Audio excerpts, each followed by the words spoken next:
So this week we were asked to market a product, try to sell a product to the group that hasn't been on the market yet. A new product. My product that I chose is an electronic dog ball thrower.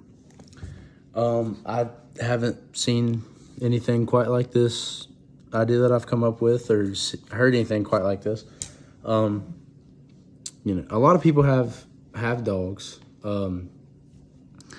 but with the busyness of life, sometimes it gets hard to take your dog out.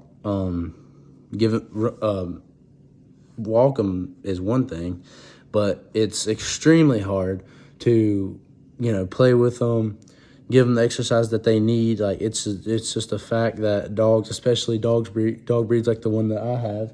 My dog is a pointer, and he needs a lot of exercise.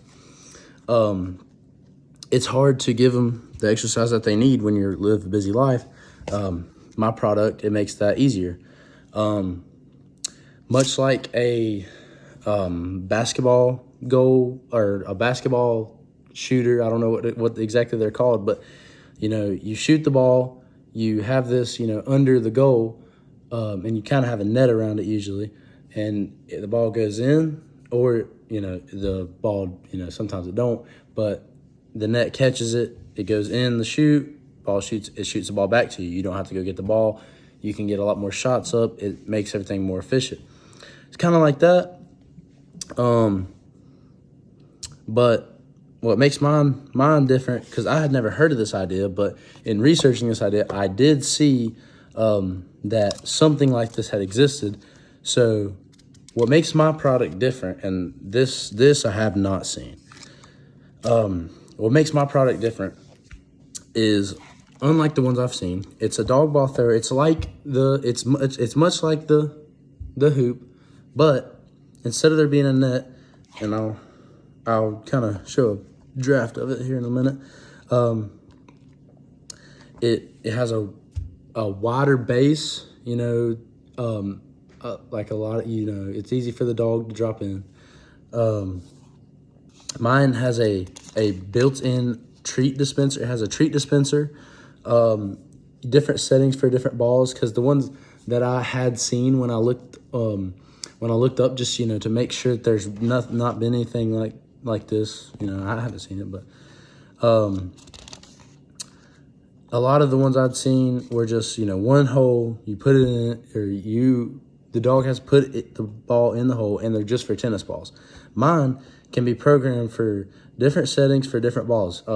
My dog especially, he tears things up, so he can't play with tennis balls. He likes a thicker, more dense ball. You can have different settings for different balls, because you don't want to just throw the ball 2 feet. You can set it for a heavier ball, a lighter ball like a tennis ball. You program it to give a treat, when the dog brings the ball back. You can program it to give the dog a treat at the end of when it plays. Another thing that makes mine different is it has a mobile, or my idea is to give it a mobile app. An app on your phone, you can, my idea was to make it, sort of like, to make it sort of like the dog ball thrower Roomba. You have an app on your phone. You can store it in the garage, in the house. You press the button and it, dispatches. You can program it to go wherever you need it to. You program it for what setting you want, when you want the treat, different, whatever kind of ball your dog likes to play with. And it can be moved. It has wheels, and I'll show the kind of sketch that I'm looking at here. So this right here is my sketch. I'm not the best artist in the world, but so you have about a 2 foot tall kind of rectangle. So most every dog is going to be able to reach that, and the cone kind of shape at the top, it's going to be easier for the dog to just drop in there. It's going to slide through that little tube, hit the dispenser, and it'll shoot it. And then we have this treat dispenser at the bottom. Or over here at the side. It's gonna, dispense it. It's got you can program it. Here's the electronic board. It's gonna correlate to the app. You can program it. It's got wheels so it can move wherever you need it to. But I mean, yeah, that's my product.